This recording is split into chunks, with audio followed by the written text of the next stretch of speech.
Hey guys, what's going on? Derek here, and we've got another awesome interview for you today.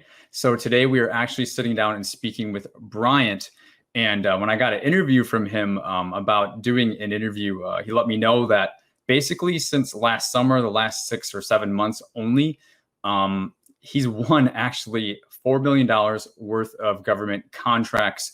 Bryant is a SDV OSB. And these contracts, we're not talking construction. We're actually talking more on the janitorial and the services end of thing.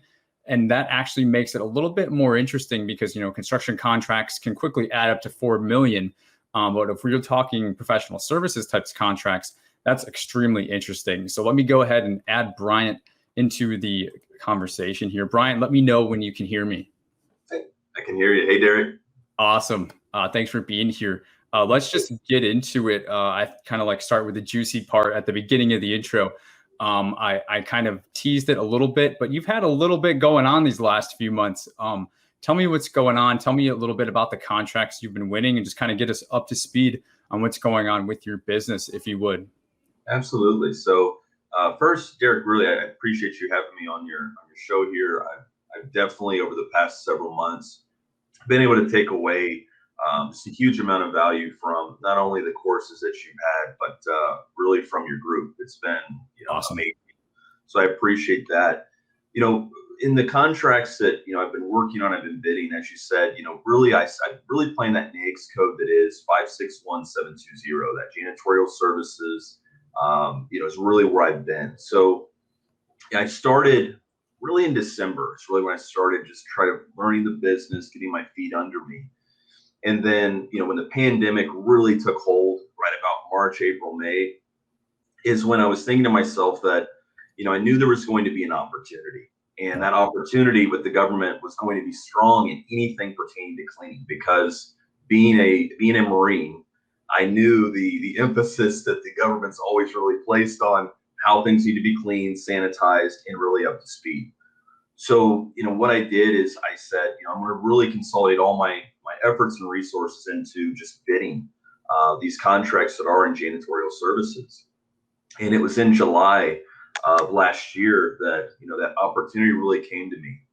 And what happened was it was for a Fisher House. So a Fisher House, if the audience does not know, is basically a residence where the family of the person that's staying in a VA hospital for an extended amount of time will stay free of charge, and they're taken care of. So that was the first contract that we had won. It was actually in Dayton, Ohio, and the amount of the contract is for $565,000. Nice. So that's over the course of, of course, 4 years, or an option year plus that 4-year period. So we're right now, in that base year period. Okay. The second contract that I was able to win was a contract that was for the VA hospital. Again, only we're now in the VA hospital system, so we're actually inside of these facilities, in cleaning the hospital rooms, the beds, and what have you. Yeah. And we won a contract, and I've never really seen this before, right? And I know I haven't been here long, but I've never seen the consolidation of 10 hospitals in a district, and that's what had happened. It was NCO 23. Okay. And in NCO 23, there are over 12 VA hospitals there. So it's a BPA contract. Mm-hmm. The contract is for a base year of 4 months, plus an additional 4 months in that option period, for a total of about $3.6 million. And as of last week, we were just told that they're going to be renewing with us for that additional option period. Congratulations, that's huge. Super psyched. So, yeah, man. we were definitely happy about that, and of course, just happy to be, there, serving our veterans, and of course, working with the folks over there, because they're great. Every single person over there is amazing to work with. And then the latest contract, or I guess the contract after that, was a contract in Hawaii, out in Maui, Hawaii, that we won. This contract is for $100,000. It's a base year plus the 4 years, cleaning a Maui Vet Center. And then the latest contract that we had just won is a contract in Holdridge, Nebraska, that I believe is still part of that NCO 23 system. Okay. But it's literally just south of one of the facilities that we're already in and working in. But it's just a smaller facility, more of a hometown, just a clinic, what have you, situation that's there. So that contract, I want to say, Derek, is about, I want to say it's $280,000. So yeah, we've definitely kind of found our niche, if that's what you want to call it, and we're really in a situation to where we know, now is of course a great time because, even in a post-COVID world with people still getting the vaccines, all of that, the importance that the government is placing on cleanliness and sanitization and, being able to have those things as needed, even in situations where somebody may have contracted COVID-19, been in contact family member, is just huge. So that really has been, like I said, where we have done really well and really where we've concentrated all of our resources, because our company in theory is a lawn care company. But we slowly but surely found out that what we're good at is that janitorial services component. Well, thank you for that. And I was just taking notes here myself as you were talking, because there's a few things that I'd like to touch on and unpack before we move on from this. You mentioned BPA for that larger, value contract. For those of you who don't know, we're talking a blanket purchase agreement. And really what that is if you win a BPA, that doesn't mean you actually win a contract per se with a dollar value on it and a defined statement of work. Instead, it's basically an option for the government to execute, maybe issue task orders, individual things. Has that been your experience with this contract? It has been more of the, we are pretty much, we know what we're doing in the sense that we have a very consistent work schedule. So since day one of when we started, I think we've carried a staff of about 115 people. That really hasn't deviated much. And there are still another 3 hospitals that they just haven't turned on yet. And they haven't said that, we need this additional support. So, in my experience so far in working with it, it's been very consistent. They really haven't changed anything up or added anything. There was a situation at one of our hospitals where they wanted some laundry workers. They said, hey, look, can you all provide some additional headcount here? So by virtue of having this contract, there were some other opportunities that really stemmed out of that, which was awesome. So you said 115 people, correct? Yes. And that is, to go from, I'm not sure the size of your business prior to this, but for any small business, I was going to guess, but I didn't want to put myself out there. But how did you go from, and I'll redefine my question in a second, but what I'm getting at is, how do you go from a team of 1 to a team of 115? I don't imagine that you're on the phone playing recruiter, hunting down 115 people. I feel like maybe you're working with another company or another subcontractor. What is the layout that's allowing you to manage this many people? Yeah, so really my background, Derek, has been in starting companies or helping start companies, found companies, and then scaling those out pretty quickly. So I do have the experience, you could say, in taking something and having the ability to go to a company like Indeed, not to plug them here, but Indeed or Gusto, those folks there, have really, I think, as they talk about, I'm one person, they're really an extension of my team. And they've been amazing at helping me be able to not only recruit it from all over these different places, because right now we're in 8 states. So being able to recruit from all these places, having a great organization like that I've really worked with for the past 10 years, and then have that combined with a company that's going to help me onboard. It's going to help me, basically from a compliance standpoint, everything, crisp and clear for my people coming on board. That's really where I've been able to kind of tap into some of my experience in the past and do all of that. Because usually, my experience was in a past life, business development, sales, and management of companies, in teams of over, 2 to 3 to 400 people. 500 folks. Yeah. And that's a major kudos to you. And that's definitely become very evident pretty quickly. Because it doesn't even seem like it ain't no thing to you. I mean, just having you explain it is like, oh yeah, I can handle that. And for some folks who are brand new to that, they may try to conquer the world by themselves. And it really seems that you've learned a long time ago that, hey, no, we have to have strategic partnerships, teaming, Absolutely. basically, outsourcing components of your business, because there's absolutely no way you can do it all, even with a couple of small contracts, let alone growing into something like this. And I think that probably has a lot to do with the ceiling that has been so high for you, allowing you to keep growing and growing and growing, because some small businesses, they may hit that first contract and it may take them another year or two to go into another one, just because they're limited by their own, by their own beliefs, but also by their own personal business management capabilities. It's very clear that none of that held you back, because just the last 6 months, you've been killing it. So I think that's a great example for any small business owner who is kind of being held back by their beliefs or their management style or their ability, right, to delegate to others or just to team up. I mean, you mentioned Gusto. Gusto is absolutely amazing. And of course, everybody knows Indeed, but I don't think a lot of folks know about Gusto. Just, being able to, handle the payroll and all those things without, breaking the bank. Those things become very, very important, especially with the professional services staffing type of company, which is, exactly what we're talking about here. That's absolutely huge. And if I think of more stuff to go in on that, because I know people watching this are going to want to know so much information, because I know a lot of folks are, curious about this space. And the other thing I want to commend you on is the strategy, the ability to react and not take advantage, because it might not be the right word, but pre and post COVID time, right? Seeing the opportunity with cleaning, even though you were maybe in grounds maintenance before that, right? Saying, hey, there might be an opportunity here.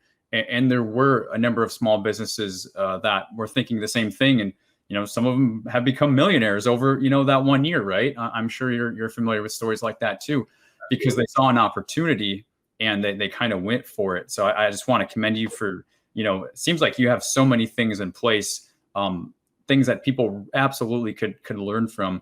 And, your previous corporate experience, your military experience, is really showing in true color. So I'm super impressed from already in this interview. I'm just delighted and super happy to have you on doing this.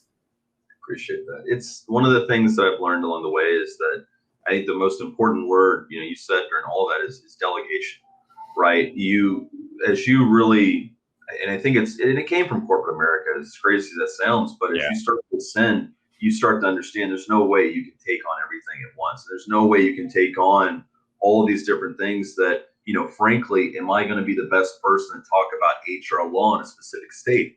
Absolutely not.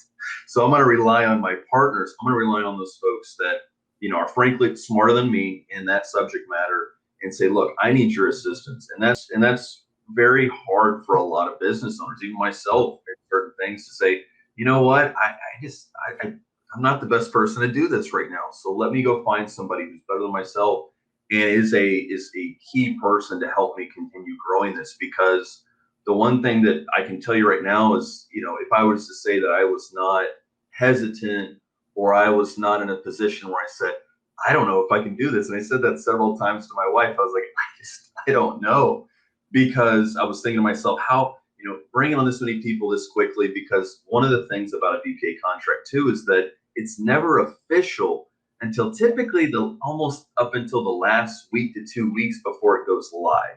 So that means you have to have literally turn a switch and almost have that 115 people there, day one. And if you're not, well, guess what? You run the risk of being out of compliance. So that was playing in my head, and I was like, okay, how am I going to do all this? And that's when I just, I dropped everything and said, where do I have to go? Who do I need to bring in? And who can help me build this quickly to where I can be compliant and fulfill all the, obligations that the government set out here for us? There's so many things there that you just said, but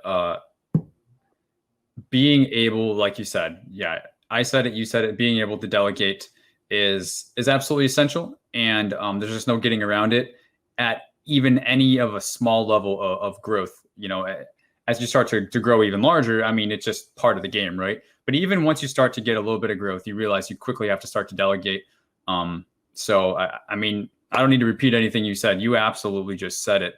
One last point I had written down in my notes on this particular section before moving on. I also wanted, you said 8 locations, I believe, or 8 different states. 8 different states. That's super important for folks to know and to realize of what's possible, because we're not only talking this many employees, these number of contracts, but we're also talking about, multi-locational, all the way over to, Hawaii. And I'm sure you bid on that on purpose, right? Yeah, so it's nice. A little bit of strategy there. Yeah, for sure. So being able to, and this is something I talk about, staffing or professional services type contracts, versus maybe something like, in the construction field where you are more, strategic with geography and things like that, because you're not going to be doing construction necessarily all over the country. That just becomes impossible to manage.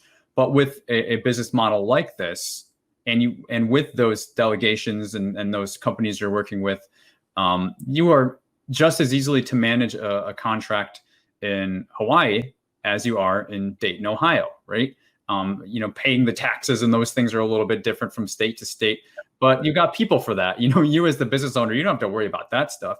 You have to worry to make sure they're showing up to work on time and that they're making the customer happy, they're on site, and that, they're taking their time off, they're getting it approved, like those type of things. And making sure they're not quitting and kind of going after you for unemployment, like those fun things that I've gotten to do as well. So being a demonstration to show that it's absolutely possible to do things in, 8 different states, 20 different states. I had, contracts in many different states as well. I used to fly all over the country for professional service types contracts. And it's like, at the end of the day, it's just kind of like more of the same.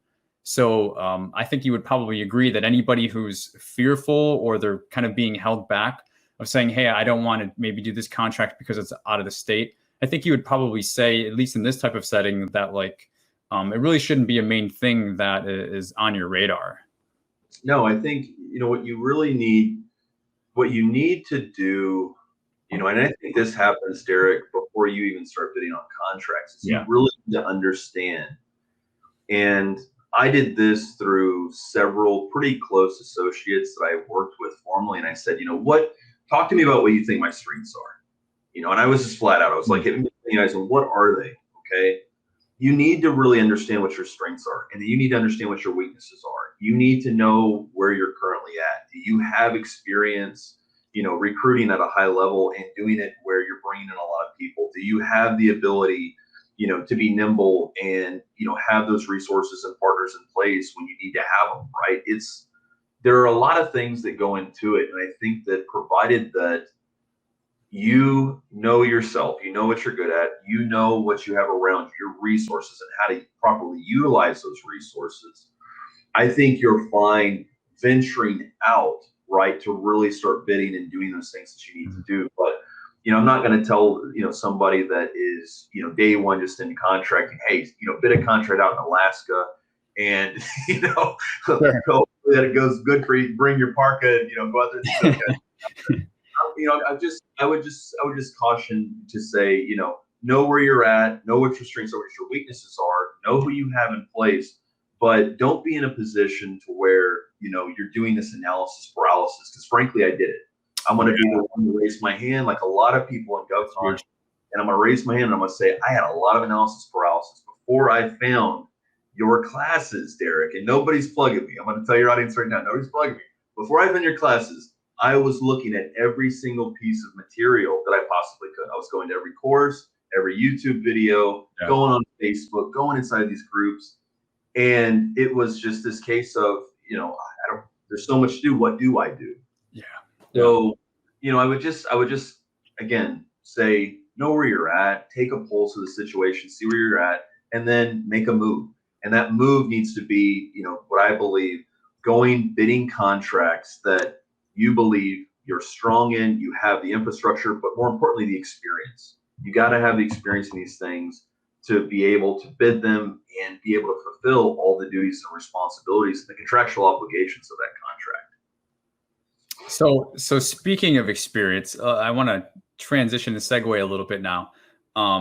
You did mention, grounds maintenance, and I kind of wanted to get to that just for the contrast effect, right? To really tell the full story, the accurate story. So, pre-COVID, before you saw this opportunity, tell us a little bit about your business and what you're doing. And you don't have to go into a lot of detail, but just to give us a little bit of contrast, so that we can appreciate you kind of making the jump and the strategic pivot to this. And you're talking about having experience in it. So what was your experience? What were you doing before, this all happened? You said December, I think you kind of started looking around, at this stuff. So pre-December, a lot of my business was concentrated in lawn care. And specifically, it was local. It was residential.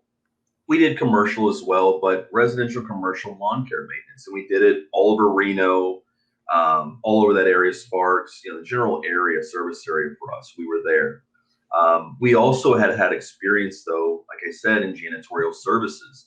We didn't have a lot of jobs, though. We had several commercial jobs that were associated. I did several in Texas when I was there, couple, throughout Nevada. But I mean, it wasn't as much as we were doing with lawn care. When I had lawn care, and that was our primary business in residential and commercial, I mean, I had at our peak, I want to say it was around 30 some odd people working for us, going out daily basis, doing the shifts and all of that. What I saw, though, is, just like what every person in lawn care sees in December, especially in Reno, Nevada, they see a bunch of snow. So it's either, I need to find, as I saw it, I need to find another way to get my lawn care crews and everybody else out in another place, being able to start another, satellite site, or, I need to make a pivot. I need to make a pivot in my business and find something that's going to be able to sustain me and sustain this business. Because I'm telling you, I mean, December in Reno is a very scary time for a lawn care business, because if they don't have anything, they're down for, it snows in Reno typically between 4 to 5 months. So there's not a whole lot of crews or anybody else going out. So you have, 6 months, 6-7 months at the most that you're able to actually do business. So that's really, if you want to call it the catalytic mechanism that prompted us to say, you know what, we're going to make a pivot. And, I started looking at when COVID really started taking hold in February, March, and everything else, people started getting scared and things started closing down. That's when I really said, okay, this is going to be the biggest opportunity for us. And again, I hate to capitalize or say that I'm capitalizing off of people's, what the current global situation is, but the reality is that the government's going to have to take care of their people, and they're going to ensure that the veterans, the people coming in, regardless of wherever you are in these government buildings, that they're taken care of. So we really knew that that was going to be the best place for us to be. And we knew that there were going to be other companies that were going to be there as well. But we also knew, how sam.gov had changed, the place where all that bidding happened, it changed. So we knew that the competition, if you'd been doing something 20 years or however long that system was up and now it's changed, guess what? There's a learning curve. Are they going to immediately get it? Maybe, maybe not. But we knew that there was a very good position for us, and we knew we needed to take action immediately. That's awesome. And that's so inspiring. I mean, it's so inspiring that you were able to be at I kind of think of it like the helm of the ship, right? And it's very clear that you have, business experience. Even managing teams of 20 or 30 would be insurmountable for some who are new, to the space. So it's very clear that you're bringing that, but just being able to be at the helm of the ship and say, like you're talking a lot about, like SWOT analysis, strengths, weaknesses, opportunities, and threats, right? We're talking about strengths, and we're talking about opportunities and even threats with the seasonality of, Reno, Nevada, right? So being able to identify that, and we we're taught this in business school and in theory and things like that, but to actually see it played out is actually really inspiring for me, because I don't think you see a lot of that. Maybe you see folks that try to justify their jobs and they like to write this whole report, right? But it's not worth anything, especially coming from corporate, right? Exactly. But to actually being able to implement it, it's freaking awesome. Like I'm so excited, and I'm going to end this interview really, really excited with a lot of juice. And I think folks that are watching right now are really going to maybe give some second thought to what I call taking personal inventory, right?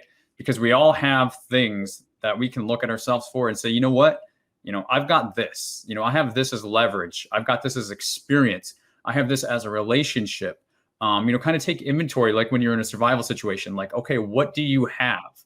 And kind of, the threats and things like that, or the weaknesses. Now, what is it that I need to cover? Like, what are the bare minimum things that, hey, I'm not going to be best at this. And then just move forward like that. And I think that's a great mindset and more than that, a great strategy for folks who are, in the game and they're kind of lost, not knowing what to do, or they're seeing this as an opportunity at the time they're watching this video and they're wanting to get into it. And they're kind of saying, where do I get started? Where do I find the confidence? Where do I find, whatever to go through in doing this? I think some of these things that folks sometimes just brush off as theory are actually very tangible and very practical, implementable strategy that absolutely is something that you can relate to government contracting. So I haven't gotten to talk to anybody quite like this. So I'm super excited that we got to go there with that. Anything else you wanted to add on that before I move on? I don't want to cut you short. No, I'm doing good. Okay. So at what point in time would you say, because I know you said in December now, you started, kind of thinking about this, so you realized there's an opportunity, start looking into it. When did you start bidding versus kind of things hitting in July, which we know is the busy season, and that's when most contracts are awarded anyways. But was it just between December and July that you kind of got serious about it? And after 6 or 7 months of being serious, things started to hit? Was that kind of what it looked like with like a time frame? Yeah, so it's from December to about the end of June. Yeah. Is really, I would say, about mid-June, December to mid-June. That's when I was just, again, gathering up my resources, going to find my partners, going to find funding if I needed it, which, again, I didn't get it. I didn't know. They were like, okay, well, you mean to tell me you're a lawn care business and you've only done this many janitorial jobs, now you're wanting funding. Like, no, we're sorry, we can't do that for you. But okay, I'm fortunate enough to where on the first contract I had, I had some funding set aside, but it was literally, Derek, about 2 weeks that I started bidding contracts and I won my first one. 2 weeks. 2 weeks. 2 weeks. And so, guys, like everybody, I'm going to tell you how that happened, though. Please. I took your advice, and your advice was to go onto a site where basically, you could go find contracts that have been bid before. And it was, I believe, Derek, on a site called usaspending.gov, if my memory serves me right. That's one of them. Yep. And I literally, on my first contract, one of the first contracts that I bid, which is one of the ones that I won, because I think I bid like a total of, I forget how many, it's like 10 or some odd contracts, but literally a 2-week period of them coming up and saying, well, you have the best price. And it was literally the contracting officer coming to me saying, oh, okay, well, we need to get this filled pretty quickly, so we're going to go ahead and award this to you. And I was, what? Wait, this is 2 weeks. But again, it was literally just taking your advice, Derek, going to usaspending.gov, seeing if the contract had been out there before, and it had.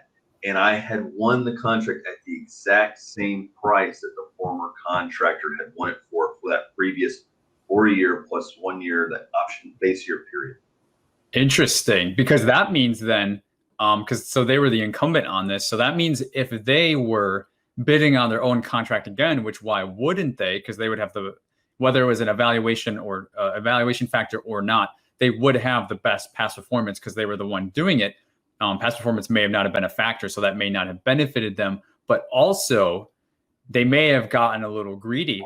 Or maybe not just greedy, maybe they decided to give their employee or employees a raise or something like that. But apparently they increased their price and you were able to keep the government at the price that they were at over the last 5 years. That's super interesting. And I was at the time, I was thinking to myself, okay, what do I do here? Do I increase this price? Because I remember, again, I was really thinking back, I'm sure, to your video over this, like, have your logic you put into how should you bid this when you see this on the site. But I was thinking to myself, this is I want to win the contract. I want to win a government contract. So what would be my best bet? It would be, looking at what it had been one for before and recently. I think that's very important to note. You can go into this site, USAspending.gov, and it'll give you a great historical record of a lot of these places, right? But there may have been some pretty big variables or something that has changed since then. Yeah. And obviously, right, with time, yes, logically speaking, the price should go up. But I just remember thinking back, you know what, I really want to win this. And if this is the price they went at before, surely kind of what my thinking was is that they might probably increase that. So if they do, I should come in and hopefully win it at that price that they had it at before. And it worked. That's awesome. And for the record, because I know folks are going to be rushing off to USA Spending when they're watching this, so I validate the record also.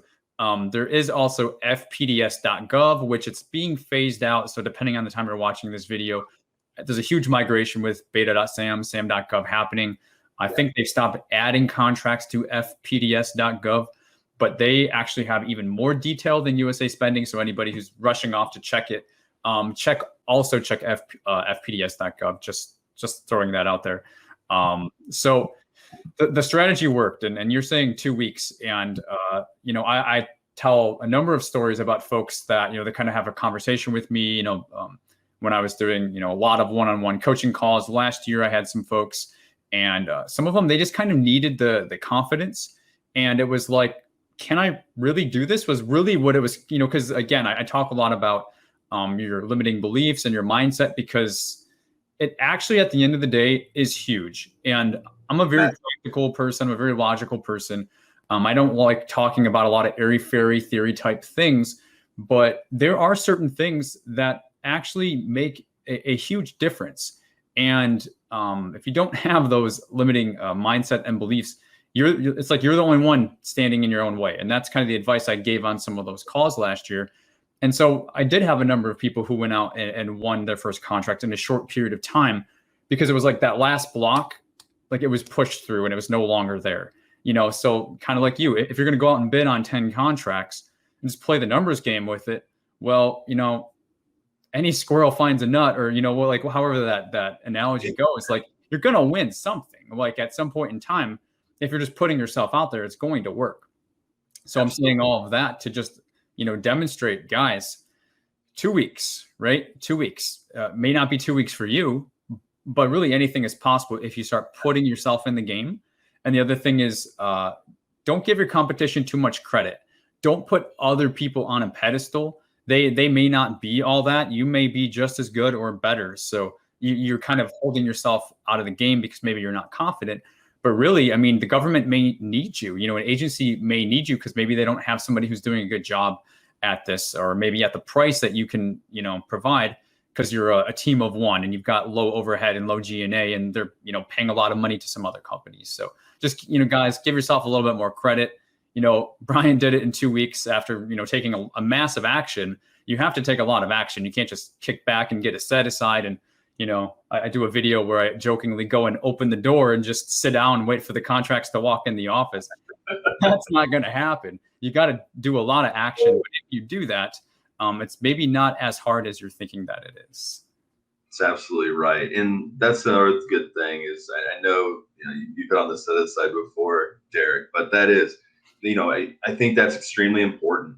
There are situations where, again, disabled veterans, women-owned small businesses, these hubs, there's so many that are out there. And one of my biggest pieces to advice, to all your listeners is go out there, take the time, really take the time and get certified, right? If you should be in a certain set aside group, then be there, right? Go out there, do that work, because it is very much worth it. But, to your strongest point that I think you made here, you have to take action. There's no substitute for that. You have to go out there. You have to, I put myself inside of a room and I said, I'm not leaving here today. I said, I'm going to go do this, this, and this. But I said, I'm staying here. I'm going to lock myself in here and I'm going to bid contracts. I'm going to read over each solicitation. I'm going to go to these resources like USAspending.gov. It's not as simple as just plugging in a couple of things. It can be, but if you really want to get to nitty-gritty information and really see not only that contract, but other contracts like it, that takes time. That's research that you have to do, diligence that you have to perform to ensure that you are, not underbidding, not overbidding, and that takes time, and of course takes repetition. It's something that I think is definitely, developed in time. It's not necessarily done through, oh, I did two or I won a contract or whatever. It has nothing to do with that. It has to do with literally going over each solicitation, going over each situation, and treating every situation unique, not treating it like, oh, it was just like this other hospital that I bid on, or just like this one. Every situation is different. And you have to really, and I think you do a great job of this, Derek, where you break down the contract for me, where it's just simply, you know your hot spots of where you need to go to, that, instruction to offers, that, hey, here's where the performance work statement. You have to really dive inside of that, understand it, so you can put together the best bid, and it makes the most sense for you and the government.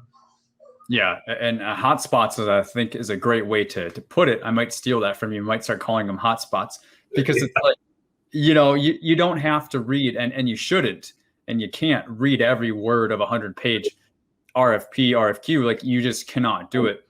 You have to go to these hotspots to extract the key information of what's important to you, to make a bid, no bid decision. Hey, is this even something I want to waste my time on? Guys, it's like, not wasting your time takes that time and reinvests it in the contracts that you are interested in bidding. So you have to kind of have that bid, no bid process up front. And then once you have something, you're going to read it again. You're going to probably go through it a couple more times, but you're going to go through it with a little bit of a magnifying glass, because you're looking for certain things. Okay, now I'm working on my pricing. So I need to, see, is this going to be on the government site? Where is it located? What are the hours? Are they giving us hours? What are the holidays? All these sorts of things. You're looking for something. You're not just reading for entertainment. Like it's like a hunt and seek type thing. And I wanted to ask you, and you kind of already talked about it a little bit, but because so many folks are starting out new, and they're looking at one of these things and just kind of going cross-eyed, and it's like, I love that you just locked yourself in a room and said, you know what, I'm not coming out until X, Y, and Z is done, right? The tenacity and the discipline going together is really what it takes. And that's what we're finding as a key element in all of these interviews. Folks are just working their asses off at the end of the day. And like, that's how you're hearing something that's not like get rich quick or whatever. When you're hearing over and over and over again, oh, well, you have to work hard. Well, that's how you know this is real, and these people are actually telling the truth, and their stories are legitimate, and it's something you can do. Because no one's saying, go out and get this set aside and the contracts will come walk through the door. It's like, no, set yourself up in the best light. Why wouldn't you? But don't just, rely on that, right? But so the question I kind of wanted to ask you on this, how was that for you? Knowing, maybe when you're looking at your first couple bids that you were responding to, I'm sure it was a little bit daunting, maybe a little bit overwhelming, but you were committed to getting it done. Figuring out how to do the pricing, putting together a response. How was any of that for you? Anything that stands out in mind that maybe would be helpful for other people to hear about? Definitely. I think one of the things that I'll say is, you have to really understand that when you're coming from residential, commercial, then you make a pivot into government, the pricing is totally different. The government does not really look at, as much as you may think they would, because lawn care is the same way. The government really doesn't look at pricing the same way that a residential, that a commercial property will look at pricing. So you have to really latch on to people that I feel like have had success there. And you have to really understand, okay, how is the government going to evaluate this? Typically per square foot, what have you had success with? The one thing I'll tell you that I probably try to be more so than anything else is curious. And I ask a lot of questions. I'm going to ask a lot of questions. So I was fortunate, Derek, to be able to go into, USASpain.gov, find some of these other set-asides, right? These other people that were just like me, and say, hey, look, do you have 10 minutes? Do you have 15 minutes? I have a couple of questions I'd like to ask you, or, if you're good with me asking them, via email, I'll do that here. But that's one of the most important things. And I can't, state that enough, is that pricing is going to be, for janitorial services, I've seen just coming into it, and even if you've been here, it's going to be the most difficult portion of that contract when you put that pricing together, because there, again, so many variables that are going into that. There's past performance, there's that previous contractor, there's the different entities. Is this for BLM? Is this for the VA, Department of Interior? I mean, etc. It's different. So having a mentor, having someone that is already in that space who can spend that, even if it's a small amount of time with you, to just be able to ask those questions and get those answers that you're going to need in order to bid, I think is crucial. And you have to be humble, right? There are people I know that have owned janitorial businesses 10, 15, 20 years. And now they're asking this person that's been here 1 year in this space, hey, talk to me about pricing. That's a tough conversation for some people. But again, you have to humble yourself out and say, guess what? This is going to be different. So because it's different, I need to get to the source and people that understand this very well so they can help me be able to put together a better pricing proposal. I mean, absolutely. I think you would probably agree that it's easy to let a detail or one specific thing hold you up for a long period of time, or it could hold you up for a long period of time. I feel like that's something that happens a lot, that there's just a few things that if somebody had, like a mentor or somebody who's just kind of been through it once or twice, that it could move them miles, just not being caught up in these small little things. And people could, get a lot further ahead than they do sometimes. Just kind of being stuck down in this little stuff that if it just got this one answer, it would change everything. And I think having some guidance, somebody to look over your shoulder if you can find it. Heck, even, start out with using a free PTAC or something like that. If you've got nobody, right? Do something and it'll help just, kind of grease the whole sled for you so you can just start moving through the different steps in the process. Absolutely. So that's what it comes down to, is the small steps that you're taking, even though they may be small. Like I knew that, in that period of just waiting, I knew that time that I was spending was not done in vain. It was done for a specific purpose. And that's the whole thing about government contracting, I feel like, is that small steps over time are leading to these big things. Yes, that contract, I went out and bid, it took 2 weeks. What you didn't see, though, was all the things that had to transpire over all those months, the people that I had to talk to, the workshops I went to. I remember going to a workshop out in Sacramento, I was like, I have to go to this. I have to learn. Those are the things, right? And that work that you have to put in on that front end is equally as important to just putting it together or just going out there and just bidding a bunch of contracts. Yeah, and it really sounds like one of your constant messages throughout this whole video is you got to do what it takes. Whether it's going to this conference just to learn one thing, or locking yourself in a room to get bids out, right? Or working with other companies just because hey, they're an expert in payroll, they're expert in staffing and onboarding or whatever, and I realize I can't do it myself. You got to do what it takes, guys. And I think if you do what it takes, then there's absolutely no way you can lose. Absolutely. So one of the final questions I wanted to ask you was, how are things looking for 2020 and beyond? A little bit of an easier, fun type question. Are your sites still focused on just killing it in the janitorial space? Are you looking to maybe go after grounds contracts for the government, since you have that experience too, or anything in between? What are your thoughts on that right now? Well, right now, currently, I'm in California. So like I was telling you, Derek, a little bit earlier, I'm just really on a road show. I'm going to these different VA hospitals that are right in my backyard. Because like I said, I live out in Reno. Going throughout this state in California, as things are starting to open back up, people are starting to get vaccinated. It's safer for these people to really take place again. I'm really doing that. I'm really trying to build those relationships with the state that I believe has probably I have to look again, but I believe the most VA hospitals or VA institutions in the union. So right there, really my strategy is I really want to, I think the one thing that I needed to work on, I still need to work on, is marketing.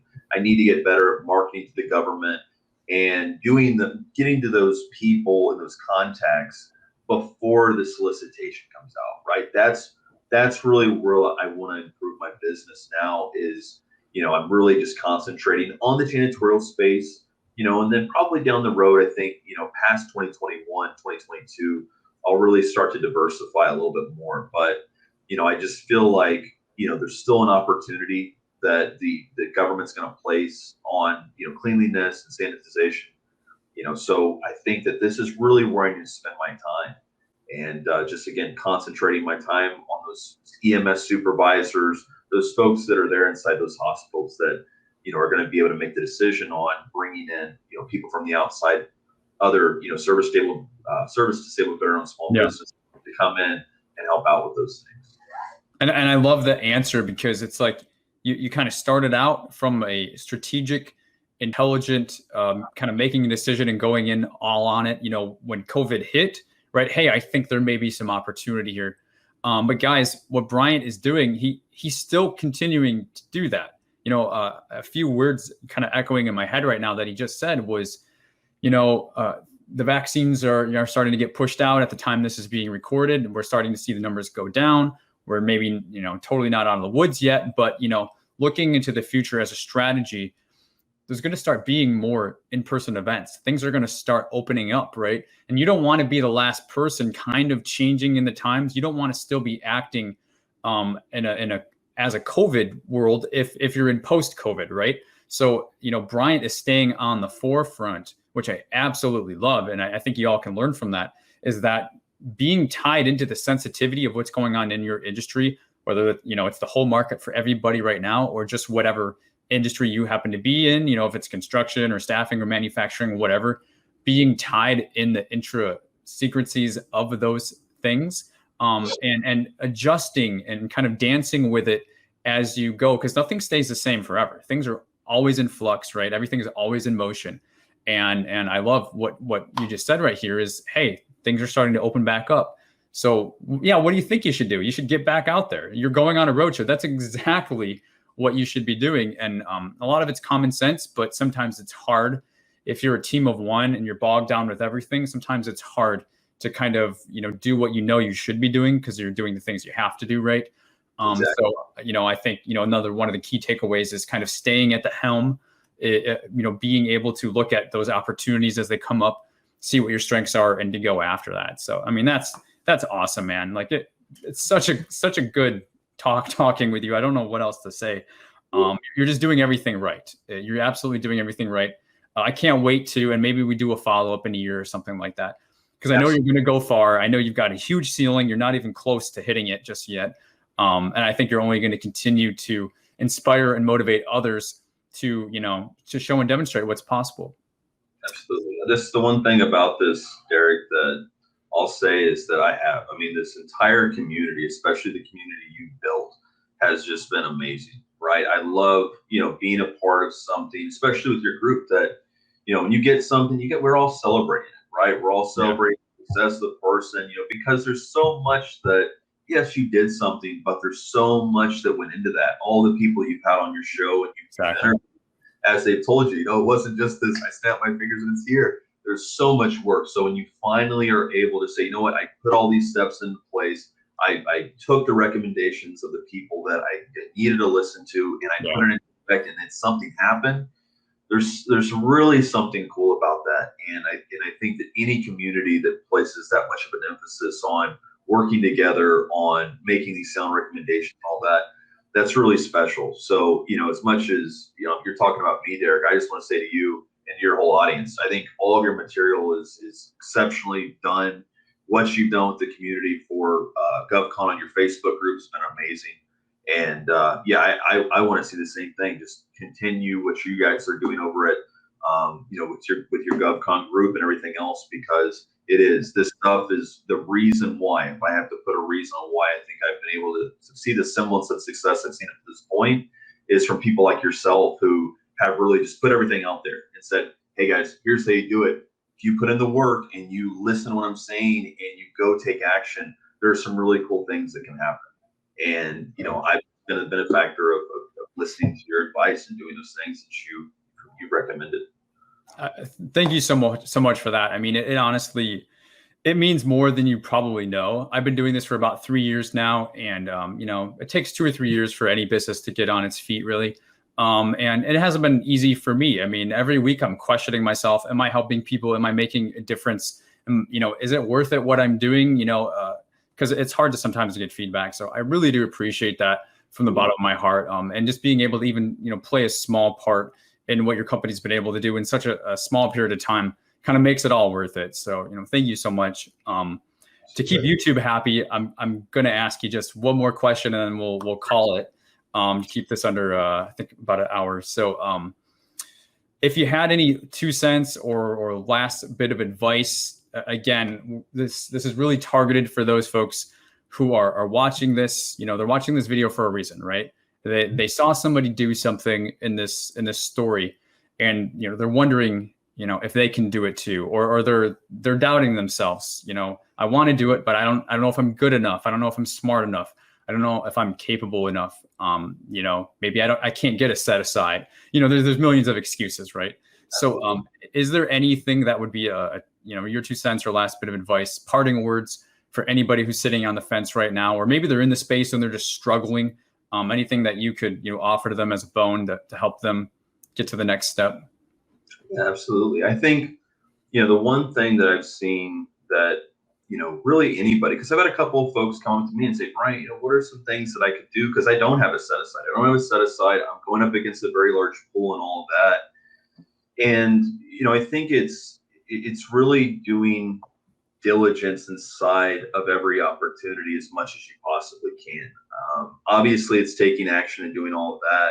But the work and the research that goes into these opportunities, I don't think there's enough emphasis that gets placed on that, right? And I'm talking about not just from a historical performance standpoint, but across the entities. So, for example, if you're bidding a BLM contract, a lot of folks don't know, you can go in USAspinning.gov and you can see historically a lot of the contracts that BLM has had that are very, very close to the opportunity that you're bidding on.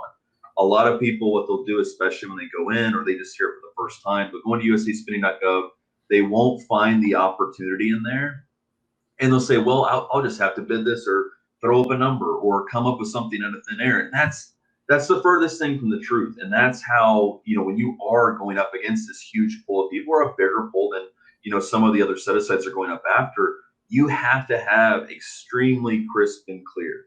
And you can't do that if you're not going inside and really further exploring similar opportunities that the government has come out with. That's the one thing I've found, Derek, is that, the government just doesn't normally just say, well, we're just going to do this out of thin air and, hopefully it works out. No, there's typically always a template. And if you understand that template, if you understand how the government is bidding, if you can kind of understand the way that they're thinking, what they're asking for and all of that, you're going to start to see a lot of similarities. Yeah. So again, my advice is go into the site like that. The FPS, as you recommend, Derek, I think is also equally just as good as a resource, but really do your diligence when it comes to pricing and when it comes down to all that, because you really are going to see on especially a lot of janitorial service contracts where the number one thing is going to be price. So if you have the best price, even if you don't have this 10, 20, 30-year experience on your belt, if you have that could be the deciding factor of you winning your first contract or not. And that's what I just want to place out there is the hope for all of your audience is it's extremely attainable. It's just, again, you have to do your research and invest the time to do it. That's such a great point. And I think it really speaks to specifically and especially those folks who are saying, I don't have the past performance, the whole chicken and the egg thing, right? How am I supposed to win a contract if they're asking for me to have a contract? I keep repeating and saying, it's not always that way. It's not always, the leading evaluation factor that if you don't have past performance, you just don't have a chance.